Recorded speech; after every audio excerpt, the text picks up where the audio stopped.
Bien, mais j'ai le plaisir de passer la parole à Jérémy et Melchior de Cyberzen, qui vont nous proposer la revue d'actualité et d'éveil et des failles de sécurité du mois. Jérémy et Melchior, c'est à vous. Alors bonjour à tous et puis bonne année même si on est au mois de février. Donc le mois précédent on n'a pas été là mais donc vous avez eu la revue et la lecture des slides par Nicolas. Donc merci Nicolas pour ça. Et puis du coup on attaque comme d'habitude cette revue d'actualité avec un rappel du support, donc que ce soit pour les versions Workstation de Windows ou pour les versions serveur. Donc là, comme vous pouvez le voir, vous avez encore un peu de temps devant vous avant les prochaines fins de support. Donc je vous laisserai regarder ça. Les slides sont évidemment comme toujours disponibles sur le site de l'OSIR. Et on attaque les, le bulletin de janvier, donc le Patch Tuesday de Microsoft, donc qui patch pas loin de 159 vulnérabilités, dont 8 vulnérabilités critiques de type 0D. Donc on en a une sur l'hyperviseur de Microsoft, donc une faille de type élévation de privilèges qui vous permet d'obtenir les privilèges système, donc NT System, Authority System. Cette vulnérabilité affecte Windows 10 pour la version Workstation supérieure ou égale à la 22H2, Windows 11 évidemment, et les Windows Server 2022 et 2025. Donc, même périmètre que pour la vulnérabilité sur l'installateur de paquets Windows, donc Windows App, qui vous permet également une évasion de privilèges. On a ensuite une vulnérabilité dans Windows Theme. Donc Windows Theme, c'est la fonction de Windows qui permet de gérer les thèmes graphiques. Et donc vous avez un spoofing sur les requêtes NTLM, donc pour l'authentification NTLM. Donc évidemment, ça fonctionne pour cette faille, mais c'est un cas. Une vérité générale, c'est dans tous les cas, il vous est conseillé de désactiver NTLM et de remplacer NTLM par Kerberos. Et si vous avez besoin d'NTLM pour un besoin métier ou autre, pensez au moins à filtrer tout le trafic NTLM et de désactiver au moins la version 1. Donc par exemple, il n'est pas légitime que votre trafic NTLM sorte de votre réseau local. Juste pour revenir sur la première vulnérabilité, c'est une vulnérabilité qui est activement exploitée actuellement. Et pour la deuxième, on n'a pas plus d'informations pour l'instant. On sait elle fait l'objet d'attaques, mais il semble qu'elle soit quand même moins exploitée que la première. Et ensuite, pour la dernière, donc une vulnérabilité sur l'outil Access de Microsoft, donc sur leur base de données, qui vous permet une remote code execution. Donc, vous avez la liste de toutes les extensions je regarde, qui doivent être bloquées, donc qui sont bloquées grâce à ce patch. Donc, si vous réceptionnez ces fichiers par mail, ce qui permet de remédier et de réduire la probabilité de vous faire avoir à cause de cette vulnérabilité. Et donc, ça affecte une bonne partie de la suite Office et ainsi que l'outil sur la suite locale. Et ensuite, on a d'autres vulnérabilités qui sont soit critiques, soit intéressantes. Donc, vous en avez sur à peu près tout le scope Microsoft. Donc, que ce soit des solutions côté cloud ou soft indépendant. Et il y en a une particulièrement qui nous intéresse, mais on en parlera plus tard. C'est la CVE 2025 21298 qui touche une grosse partie de l'écosystème Windows et qui vous permet une remote code execution. Et donc, on va en parler dans deux slides. Donc, en dehors de Microsoft, on a une faille qui touche AirSync.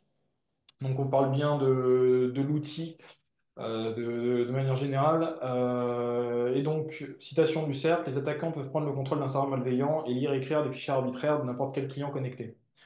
Donc en fait, dans ces six vulnérabilités, vous avez un buffer overflow qui se situe au niveau des checksums.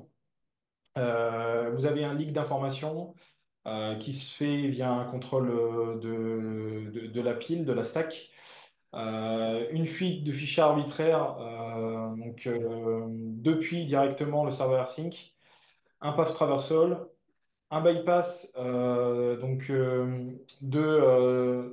l'option SafeLinks, donc qui permet aussi d'entraîner un path traversal et une race condition au niveau de la gestion des liens symboliques. Donc, je vous laisserai aller regarder tout ça, c'est super intéressant. Et donc ici, c'est quoi le but en exploitant une partie ou l'intégralité de ces CVE? Bah, c'est d'arriver à une fuite d'informations sensibles directement depuis le serveur, qui vous permettrait par exemple de récupérer une partie des clés SSH stockées sur le serveur et pouvoir ensuite vous connecter directement sur le serveur d'effectuer tout ce que vous voulez. Les vulnérabilités se situent au niveau de la version 3.4.0, donc qui est sortie assez récemment, donc le 14 janvier 2025. Donc elle devrait pas encore trop, cette version devrait pas encore être trop présente dans la nature. Si vous êtes affecté par cette vulnérabilité, bah, patchez. Et si c'est pas possible, vous pouvez au moins remédier à quelques-unes de ces vulnérabilités. Par exemple, vous pouvez remédier à la CVE 2024 12084, donc la première, les buffer overflow dans un check de contrôle, en compilant AirSync avec certaines options. Donc vous avez laissé flags à, à passer.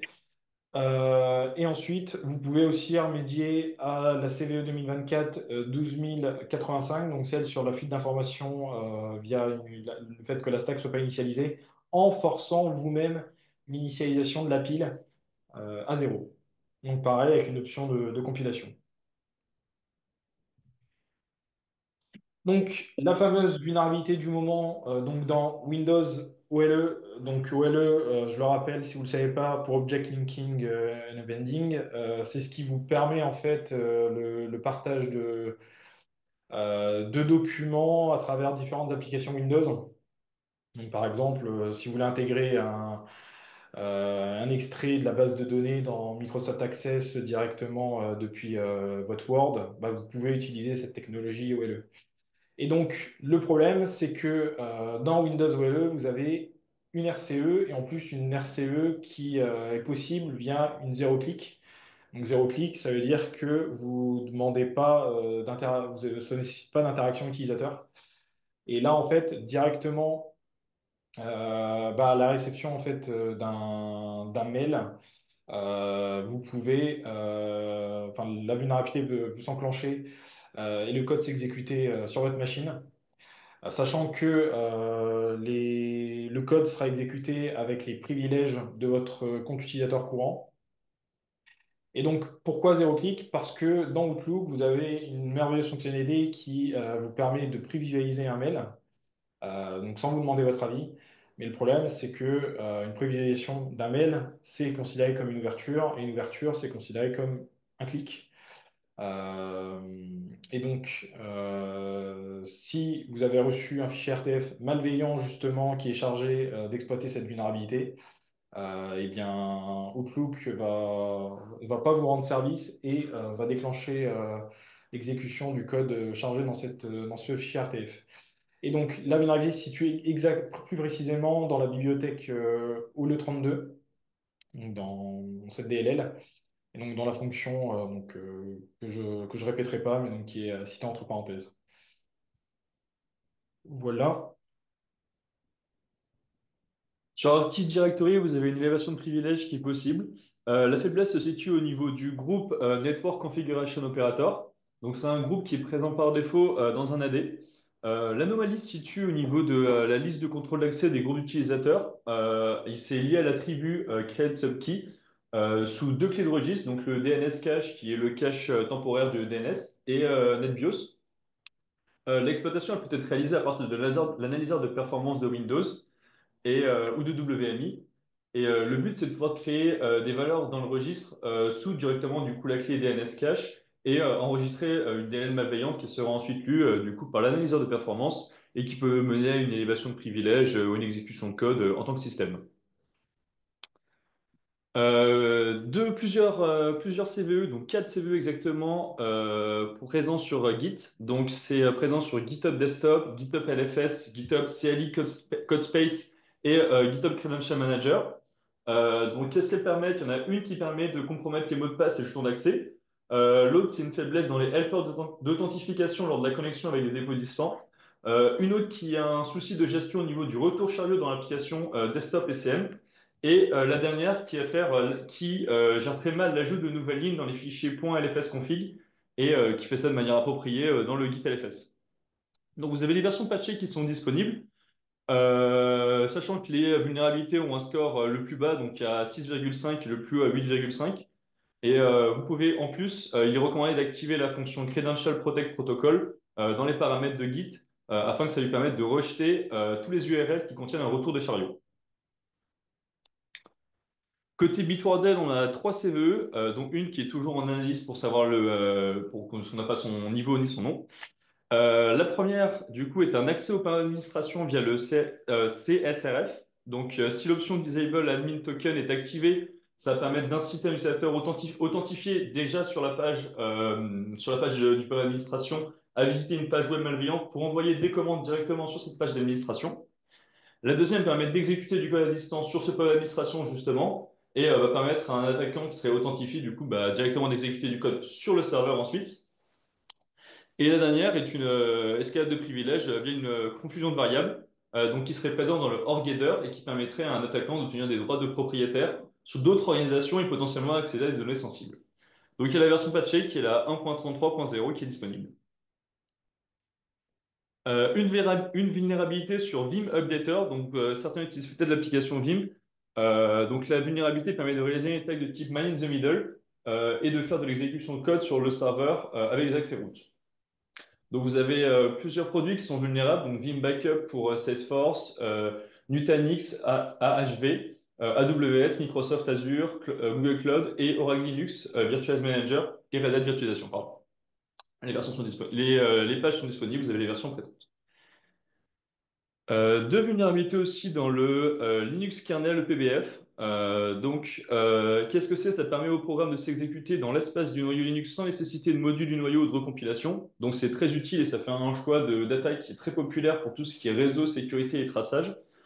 Donc les vulnérabilités, ce sont deux vulnérabilités de type buffer overflow qui se situent au niveau de fonctions critiques, donc XSK map delete LM et devmap map delete ELM. Les vulnérabilités sont notées comme modérées, mais comme leurs impacts sont relativement importants, une attaque réussie pourrait conduire à une compromission complète du système, ce qui fait que la note a été réglée. Sachant que quand on vous parle de score type 6.5 ou 8.5, on vous parle bien sûr de score CVSS 3.0. Ok, donc ensuite on a une faille donc côté LLM.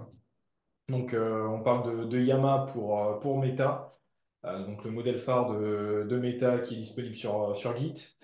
Mais plus précisément en fait du côté de son serveur Lamastack. Donc en fait vous avez une exécution de code qui est possible sur ce serveur, qui est possible en fait via une désérialisation non contrôlée. Donc, un peu comme la vulnérabilité précédente, c'est elle est évaluée avec un score CVSS de 6.3, donc qui est du coup une vulnérabilité haute. Mais Snyk, la société qui a donc trouvé cette vulnérabilité, elle l'évalue plutôt comme étant critique, donc à 9.3. Donc, c'est quoi la Mastack?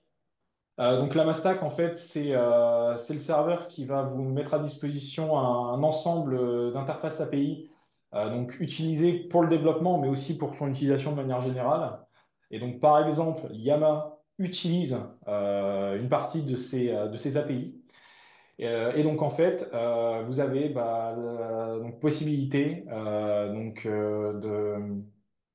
d'enclencher une désérialisation donc non contrôlée, on l'a dit, qui s'effectue automatiquement par cette API d'un objet Python donc, qui utiliserait Pickle.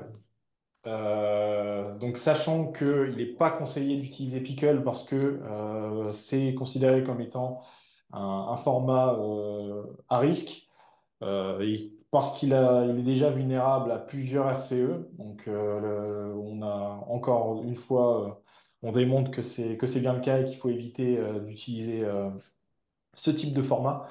Et donc, forcément, ils ont changé ça, mais ça a déjà été enfin, c'est déjà un peu tard.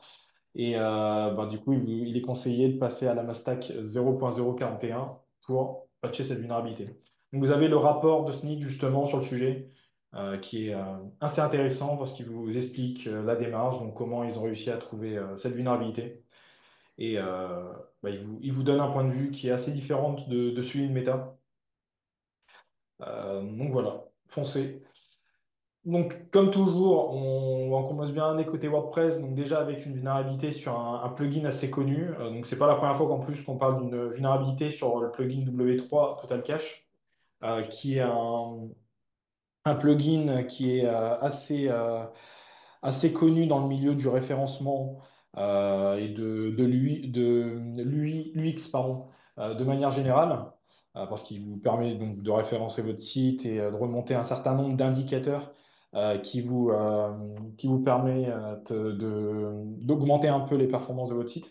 Et aussi, le plugin a toute une partie liée aussi à la gestion des CDN, donc des réseaux de diffusion de contenu. Euh, donc, la vulnérabilité se situe dans toutes ces versions, donc c'est simple. Si vous utilisez le plugin W3 Total Cache, bah, en fait, faites attention à... Écoutez bien. Donc, la vulnérabilité se situe dans une de ses fonctions, donc IS W3C admin page. Qu'est-ce qu'on a? On a une absence de vérification au niveau des permissions. Ça veut dire quoi? Ça veut dire que vous êtes simple utilisateur sur le site WordPress et d'effectuer une SSRF, donc Server-Side Request Forgery. Et donc, via Server-Side Request Forgery, vous pouvez vous amuser à faire du scan de serveurs internes donc dans le cas où vous hébergez WordPress chez vous. Vous pouvez du coup, de manière générale, aller chercher des informations sensibles ou critiques. Vous pouvez vous amuser à faire du scan de port ou de service et donc à saturer les bandes passantes, ralentir les performances du serveur et des serveurs que vous allez scanner, saturer aussi les services de cache. Donc c'est pas drôle. Et comment se protéger de ça? Vous avez un correctif donc du coup disponible pour la version 2.8.2 du plugin. Et donc sachant qu'aujourd'hui bah, plusieurs centaines de milliers de sites sont toujours vulnérables, donc utilise toujours une version W3 Total Cache qui est pas celle patchée, celle patchant cette faille critique. Très important chez Lindesk aussi, elle permet d'obtenir un accès autorisé aux fichiers système sensibles. Alors comment est-ce qu'elle fonctionne? En fait, elle se fait via le traitement de l'image d'arrière-plan du bureau lorsque vous ouvrez votre session. Comment fonctionne Lindesk autour de ça? En fait, il y a une copie du fond d'écran qui se fait dans le slash temp avec le compte NT Authority System, donc avec un compte avec des droits très élevés. Il est possible de rediriger cette copie vers des fichiers sensibles type SAM avec des liens symboliques. Il y a un POC qui est disponible qui démontre cette vulnérabilité, donc on vous a mis les liens en description, et qui permet du coup de manipuler les opérations de fichiers dans les répertoires Windows Object Manager Namespace, ou MNS, tels que RPC Control. Le patch est déjà disponible vers la version 9.0.1. Donc voilà pour les failles un peu critiques ou importantes du moment. Là, on va essayer de voir quelques cas de piratage ou de fuite de données qui ont eu au cours du mois, qu'on a jugé importantes de présenter. Donc déjà, forcément, c'est pas passé inaperçu. Vous avez suivi le lancement de DeepSeek, donc le LLM chinois qui fait beaucoup parler en ce moment, qui est une version disponible sur Git. Gros succès, là, c'est pas le sujet. Ce qui est important, c'est de voir tout ce qui s'est passé après. Déploiement de la version la version R1 en 20 janvier 2025. Donc, 7 jours après, on avait déjà un jailbreak qui a été trouvé sur ce LLM, qui permet de contourner toutes les règles de modération et autres et de créer du contenu malveillant. Sachant que Kela, les chercheurs qui ont trouvé ce jailbreak, ont jugé que le modèle R1 était beaucoup plus vulnérable que ChatGPT sur justement cette partie règle de modération. Euh, vous avez ça, donc vous avez aussi beaucoup de déni de service sur les serveurs DeepSeek. Donc on va pas forcément chercher l'origine des dénis de service, j'ai ma petite idée sur une bonne partie de la source. Ce qui a ralenti pas mal les serveurs, surtout sur la partie inscription. Vous avez ensuite une première fuite de données, via une injection SQL sur de pages qui étaient accessibles à n'importe qui et qui vous permettaient de communiquer avec les bases de données, de faire fuiter les historiques de conversation des utilisateurs et des clés d'API et des informations sur l'infrastructure de manière générale, dont des logs. Et puis après, j'ai pas évoqué, mais il s'est passé aussi beaucoup de choses en termes en termes business droit. On aurait pu parler aussi de son bannissement dans quelques pays, dont l'Italie, également du code malveillant qui a été trouvé dans l'outil, des redirections vers des serveurs de l'armée chinoise. Bref, il y avait beaucoup de choses à dire. On a fait un petit condensat, mais vous avez de quoi chercher. RID hijacking, c'est une nouvelle technique utilisée par le groupe Lazarus pour créer un compte administrateur sous Windows. Donc ça transforme un compte à faible privilège en administrateur et ça se base du coup sur une identification du RID, donc le relatif identifieur. Donc pour rappel, RID, si vous avez un RID en 500, vous êtes admin. Si vous êtes RID en 501, vous êtes un invité. En 512, vous êtes un admin du domaine. Ils ont utilisé des outils avec des droits système comme PSExec ou alors Juicy Potato. Leur but, c'était de créer un compte masqué à faible privilège, de modifier ce RID et ensuite d'effacer la trace. Et à partir de ces comptes, du coup, ils pouvaient disposer de droits admin et d'accès distant qui pouvaient assurer leur persistance, ce qui leur permettait de pouvoir ensuite récupérer la main sur le PC. La petite limitation, c'est que les outils comme PSExec et Juicy Potato, c'est des outils qui ont une détection qui sont assez faciles, qui n'ont pas d'accès à distance et qui ont une persistance qui est relativement faible du coup. Donc, nous, c'est la recommandation qu'on pourrait vous donner, c'est de désactiver la création de comptes invités et l'utilisation d'outils comme ce genre d'outils, qui peuvent modifier les droits. Exploitation d'une faille 0day sur 7-Zip contre l'Ukraine. Donc, c'est la CVE 2025-0411 qui a été patchée en novembre 2024. Donc, c'est la version V2409. Elle permet aux attaquants de contourner la protection Mark of the Web. Donc, en fait, cette protection, c'est un tag qui est appliqué sur les fichiers qui proviennent d'Internet et qui leur permet d'être passés sous l'analyseur Windows Defender. Comment ça fonctionne? C'est l'utilisation d'homoglyphes pour usurper l'identité de sites web légitimes afin d'inciter les utilisateurs à saisir leurs informations d'identification en vue d'une collecte de phishing standard. Et l'objectif à la fin, c'était de pouvoir passer des exécutables pour des fichiers.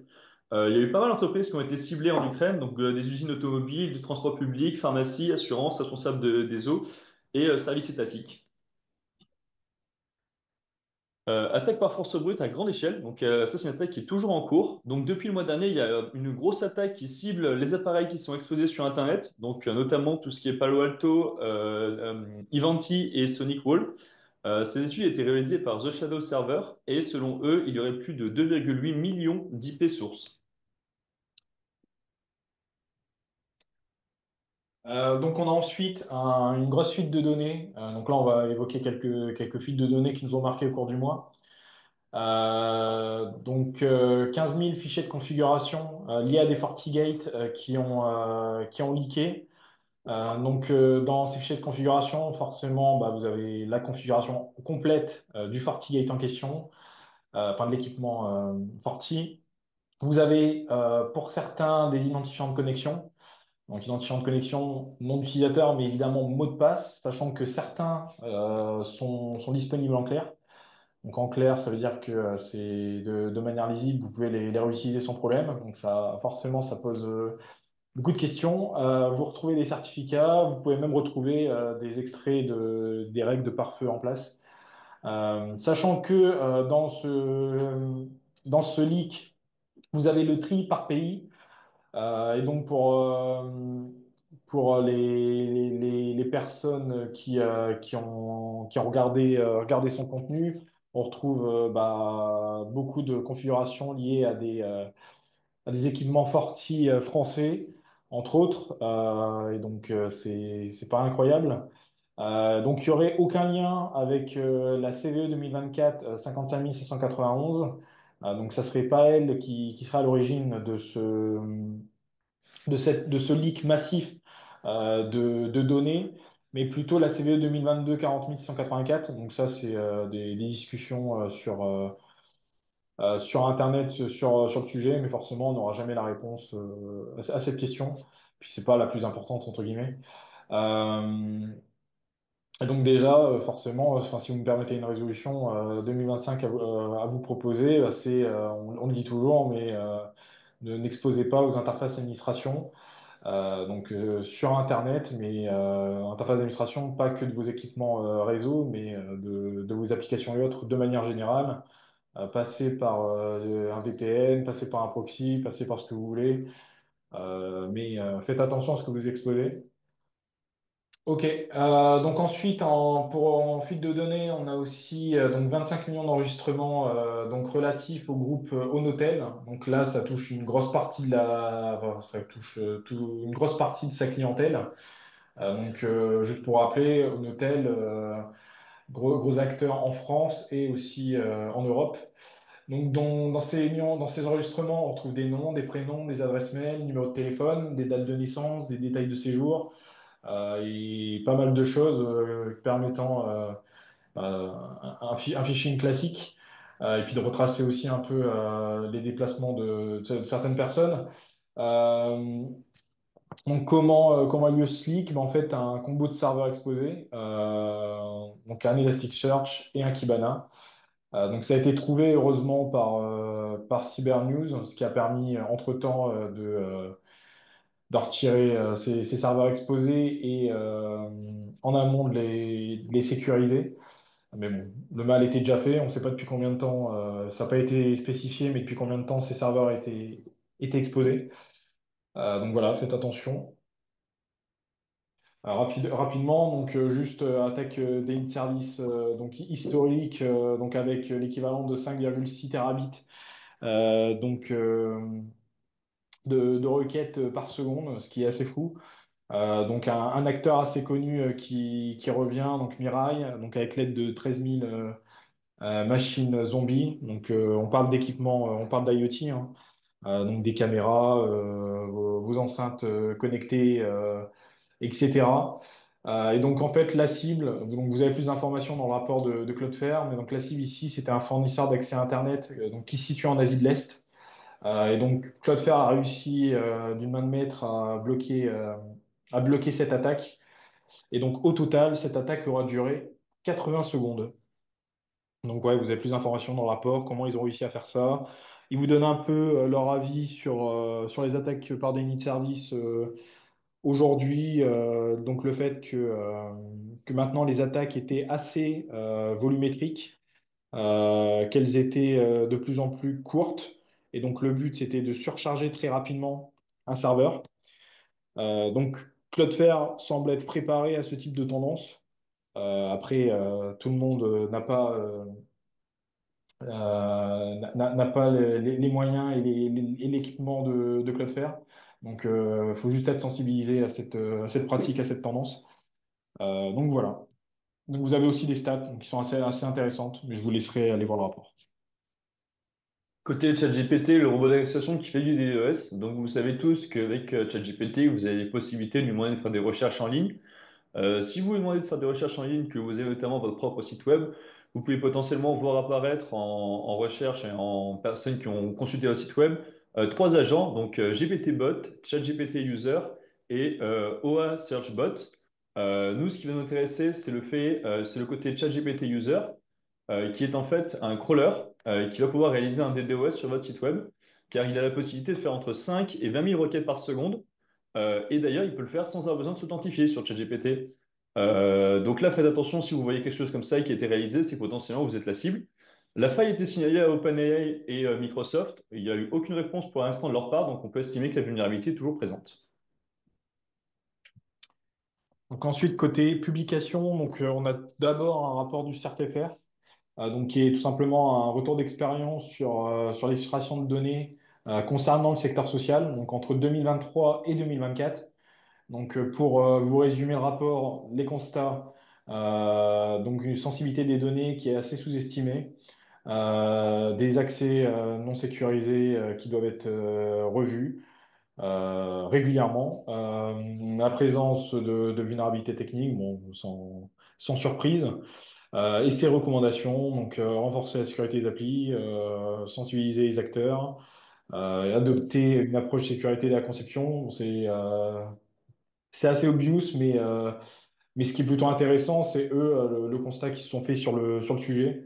Et donc, vous avez le rapport qui est disponible. Et ensuite, on a un deuxième rapport, donc côté Google, qui vous parle un peu de son Google Play Store, donc qui vous donne des chiffres, donc le nombre d'applications qui ont été interdites durant l'année.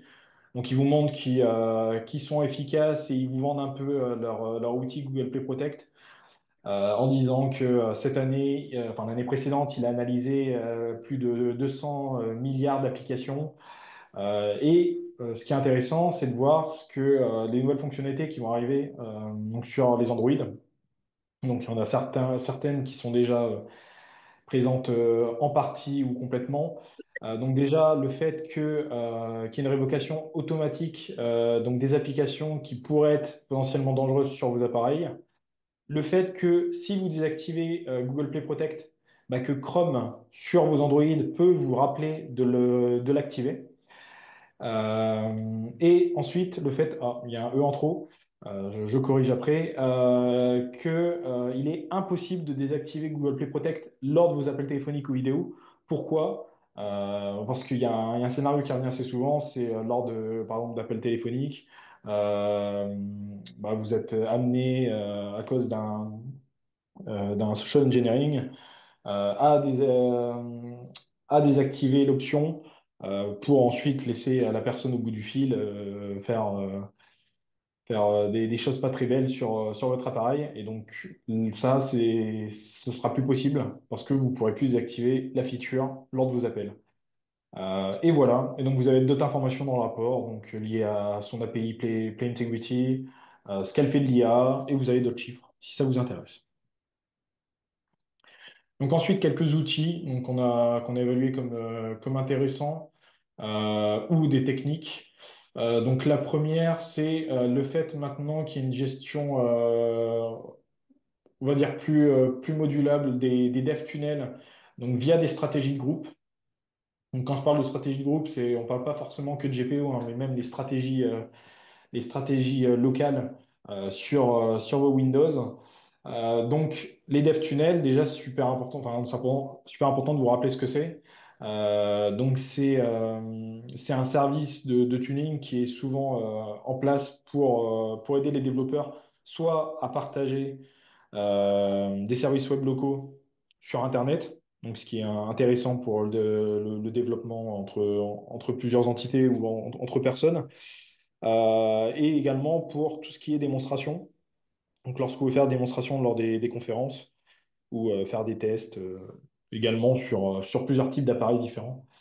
Et donc, ces dev tunnels, souvent, sont accessibles via des éditeurs de code, donc Visual Studio, Visual Studio Code, ou directement via la CLI DevTunnel.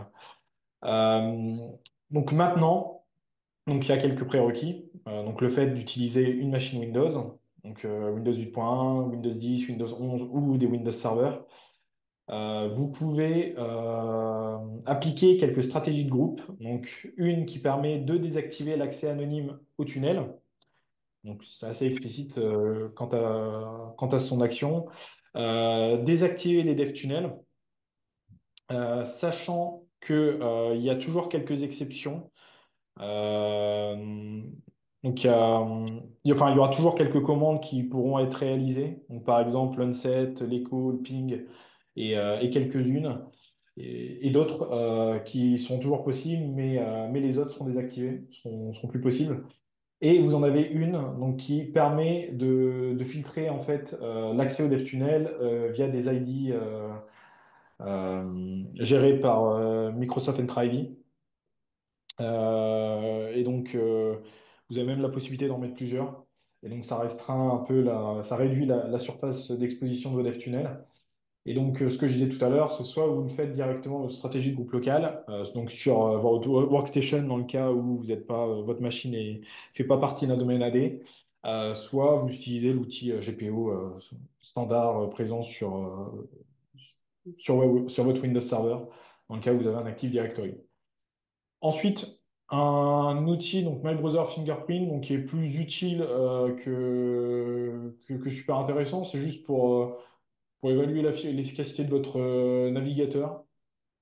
Donc, enfin, vous êtes pas sans savoir que le but, c'est de tendre vers une fin des cookies pour le remplacer par un fingerprinting qui est un petit peu plus avancé. Donc, dans ce type de pratique, c'est assez difficile de bloquer ou d'effacer complètement un fingerprinting. Euh, En sachant que, bon, je le rappelle, mais il y a l'ICO, beaucoup les Anglais qui sont pas forcément d'accord avec ce type de pratique, mais ça, c'est une autre histoire. Euh, ouais, je le rappelais, bon, ça n'avait pas forcément sa place ici.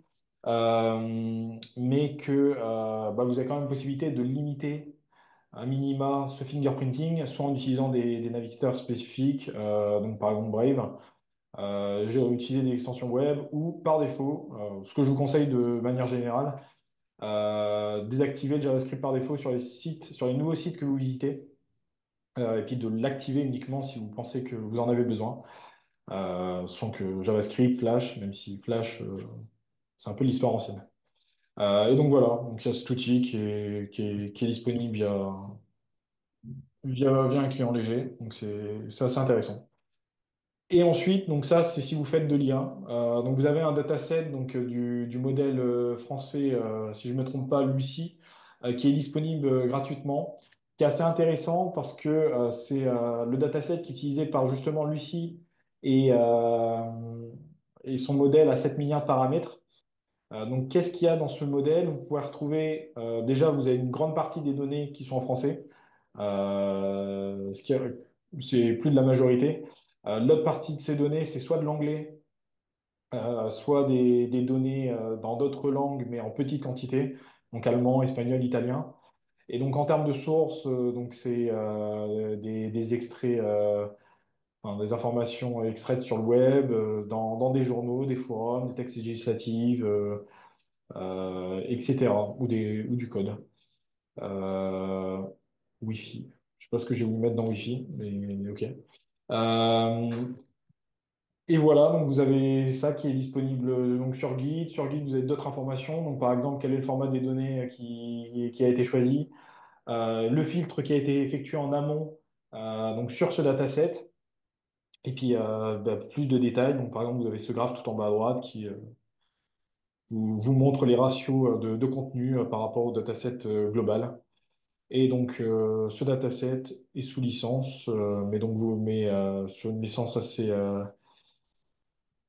enfin, qui vous permet de globalement faire tout ce que vous voulez avec.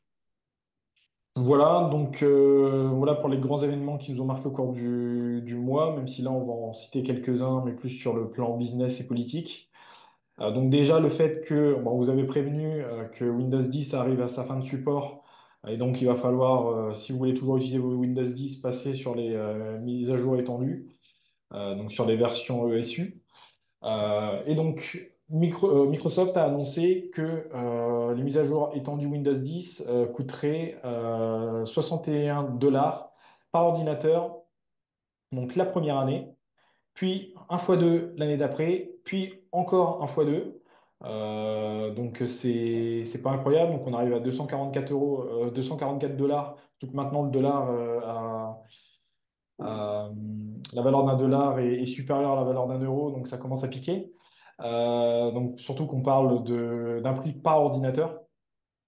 Et le SU, les SU sont cumulatifs. Ça veut dire quoi? Ça veut dire que si vous décidez directement de profiter de cette mise à jour étendue à partir de la deuxième année, bah, malheureusement, il faudra également payer la première. Donc vous pouvez pas y échapper. Si vous voulez le support jusqu'au bout, bah, il va falloir payer les 3 années. Donc il y a quelques cas où vous pouvez obtenir ces mises à jour gratuitement, mais c'est très spécifique. C'est dans le cas où vous utilisez un PC sous Windows 10 pour vous connecter à un PC cloud Microsoft 365. Donc forcément, Microsoft sont gagnants dans l'histoire, donc ils vous fournissent la mise à jour gratuitement.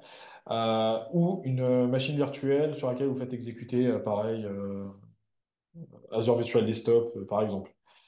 Donc, sachant que ça vous paraît peut-être anodin, mais beaucoup n'ont pas osé passer encore sur Windows 11, soit parce qu'il y a des prérequis matériels à remplir, même si Microsoft a fait quelques retours en arrière sur ces prérequis, soit parce que tout simplement vous trouvez qu'il n'y a pas forcément de plus-value en termes ergonomiques ou quoi que ce soit à passer sur Windows 11. Mais et ça se démontre parce que actuellement 60% des Windows Workstation dans le monde sont encore sous Windows 10. Donc je rappelle, Windows 10, fin de support pour le 14 octobre 2025. Donc ensuite, on a un compte rendu de la CNIL, qui est assez intéressant sur son année 2024. Donc vous avez le nombre d'entités qui ont été sanctionnées. Donc 87 pour un montant total de 55 pardon, millions d'euros. Donc il vous montre que depuis 2022, le chiffre a drastiquement augmenté. Vous avez aussi d'autres informations donc sur les décisions qui ont été rendues, le nombre de mises en demeure et d'autres chiffres. Donc ça, je vous laisserai aller voir en détail son rapport, enfin son compte rendu. Donc un petit enfin pardon, un petit tour du côté des opérations internationales. Donc on en a deux sur Europol. Donc la première, c'est Operation Talent. Qui visait tout simplement tout ce qui est forum et marché de la cybercriminalité. Donc c'est tout simplement des sites sur lesquels vous allez retrouver des identifiants de connexion volés ou des outils de piratage qu'on va chercher à vous vendre. Donc la plupart du temps via des crypto-monnaies. Et donc, qui a participé à cette opération? Vous avez plusieurs pays. Vous avez les États-Unis, la Roumanie, l'Australie, la France, l'Allemagne, l'Espagne, l'Italie et la Grèce. Et donc, est-ce que c'est un succès pour cette opération? Bah oui, puisqu'il y a déjà deux sites qui sont tombés, donc cracked.io et nuld.to, donc qui sont deux serveurs connus dans ce monde de la cybercriminalité. Et donc, quand je vous dis que c'est la fin de ces sites, en fait, c'est pas vraiment le cas. C'est juste qu'une partie de leur serveur a été saisie et ou également les noms de domaine. Mais est-ce que tout a été saisi? Ça, c'est une autre histoire. Quels sont les prochains sur la liste? Vous avez CELIX, vous avez MyCELIX et Stark RDP. Et donc, affaire à suivre. Alors, la fin de 8base, qui est aussi une opération Europol qui s'est déroulée. Donc, 8base, pour rappel, c'est un gang de ransomware qui a été arrêté, qui est apparu début mars 2022 et qui était très actif depuis juin 2023. Donc, il était composé de deux hommes et de deux femmes et ils sont responsables d'une extorsion de plus de 13 millions d'euros avec plus de 1000 victimes. Donc, bravo à eux. Bon, côté référence, on le rappelle, le mois prochain, vous avez la JSSI, vous avez également Corinne et le FIC, début avril. Donc, on vous les conseille, foncez. Et ensuite, on finit avec la partie divers et troll. Donc, déjà, côté Let's Encrypt, donc, si vous gérez vous-même vos certificats TLS, vous le voyez venir, vous avez dû recevoir un mail de Let's Encrypt pour vous prévenir que à partir du 4 juin 2025, ils arrêtaient de vous notifier à partir du moment où, enfin, quelques semaines avant l'expiration de vos certificats TLS. Donc pourquoi? C'est expliqué par Let's Encrypt. Donc déjà, ça leur évite de devoir conserver les adresses mail donc des demandeurs de certificats. Donc ce qui résout pas mal de leurs problèmes en termes de confidentialité et données personnelles, gestion des données personnelles. Et également, ça permet une réduction de plusieurs milliers de dollars pour le service qui permettait justement cette notification automatique. Confidentialité et économie financière. Mais du coup, bah, vous faites comment? Bah, c'est simple, soit vous avez déjà automatisé le renouvellement et c'est assez simple, soit bah, vous le faites vous-même, sachant que si vos certificats sont valides pendant trois mois, donc vous faites une petite alerte dans votre agenda 2 semaines avant pour savoir qu'il faut que vous renouveliez votre certificat. Et sinon, vous pouvez même utiliser des outils ou faire des scripts bash, hein. Donc avec OpenSSL qui récupère la date de fin de validité de votre certificat et qui vous envoie un mail où vous avez des outils qui le font pour vous.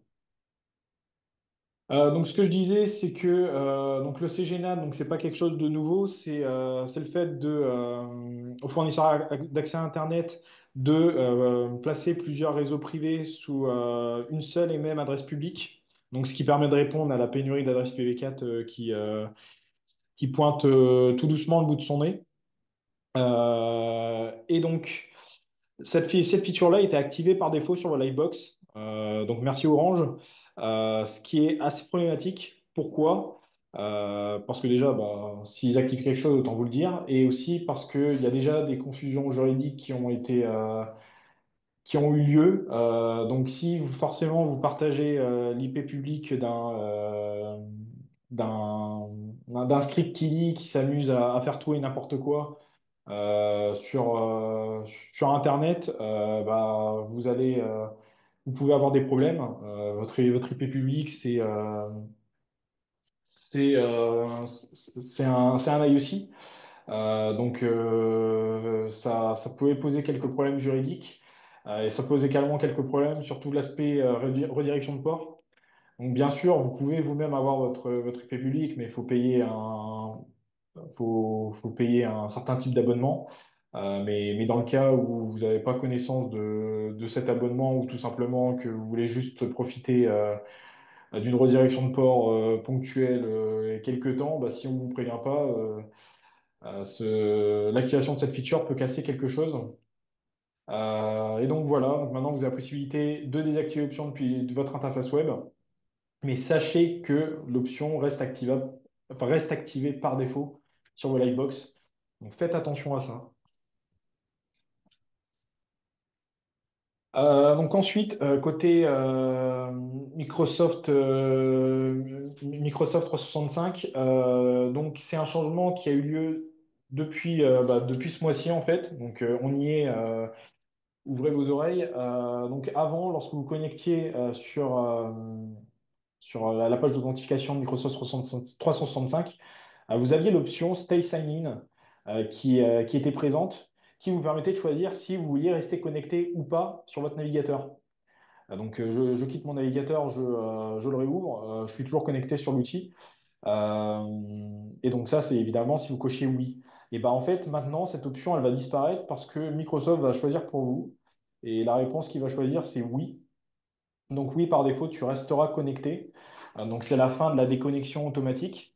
Et bah, qu'est-ce que ça implique ça? Ça implique que si vous vous connectez n'importe où sur votre compte Microsoft, quand je dis n'importe où, c'est par exemple sur une machine publique. Si vous êtes à l'université, que vous vous connectez sur une machine dans votre laboratoire ou dans la salle informatique ou même en tant qu'utilisateur standard sur un kiosque peu importe, ou sur l'ordinateur de vos parents ou de vos amis, bah, si vous prenez pas ce réflexe de vous déconnecter, bah, faut envisager le fait que la personne qui accédera à la machine après vous bah, pourra s'amuser à aller voir ce qui se passe du côté de votre compte. Et c'est également un gros risque pour tout ce qui est vol de session, accès non sécurisé. Voilà. Et sachant que même si cette déconnexion est plus automatique, vous avez quand même toujours la possibilité donc d'utiliser la navigation privée. Et donc, lorsque vous fermez votre onglet, vous perdez toute trace de session active. Encore quelques points divers. 3 millions de serveurs de messagerie vulnérables, donc c'est une étude qui a été réalisée par The Shadow Server à l'échelle mondiale. Il serait vulnérable pas dû à une vulnérabilité spécifique, mais plus dû à une mauvaise configuration qui autoriserait le trafic IMAP et POP3 sur une connexion non sécurisée, donc potentiellement sur le port 110 ou le port 995 sans support TLS. Donc notre recommandation évidemment c'est de vérifier que tous vos serveurs de messagerie ont bien le certificat TLS 1.3 activé, de préférence le 1.3 sinon 1.2 au moins, et de mettre en place les tags contre le spam et le phishing, donc tags des marques, DKI, MSPF et RBL. Deuxième point, YouTube, qui est devenu maintenant un repère d'influenceurs et de pirates. Donc, de nombreux attaquants ont piégé des victimes qui cherchaient des tutoriels d'installation. Donc, c'était des tutoriels d'installation relativement basiques sur des logiciels comme des navigateurs ou des utilisateurs standards. Le but, c'était d'avoir dans les liens des sites de téléchargement qui pouvaient envoyer sur des malwares. Donc c'était des malwares qui étaient hébergés sur Mediafire pardon, et Mega. Et ça a été un rappel pour une campagne qui a été réalisée récemment sur YouTube du coup d'un MAS, donc Malware as a Service, avec pour objectif le vol de données sensibles. Toujours côté influenceur, mais plus côté Twitch, il y a eu un partage de RIB en masse qui a été réalisé sur la chaîne de l'influenceur Nasdaq dans le but de faire des dons, donc initialement avec une bonne volonté. Sauf que derrière, ça a entraîné pas mal de problématiques, notamment au niveau de l'usurpation d'identité, car les RIB sont souvent utilisés pour prouver l'identité. La CNIL a délivré un guide justement en cas justement de fuite d'IBAN, pardon, et ça pose notamment des questions juridiques par rapport au principe du RGPD sur les données personnelles.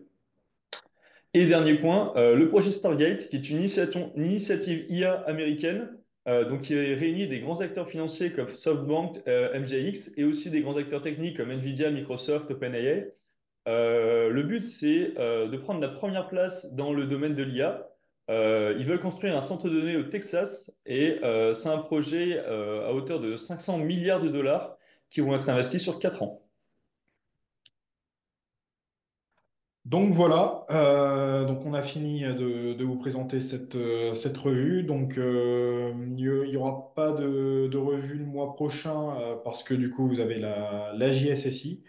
Mais du coup tout ce qui va se passer au cours des 2 prochains mois seront présentés au cours de la revue d'actualité du mardi 8 avril.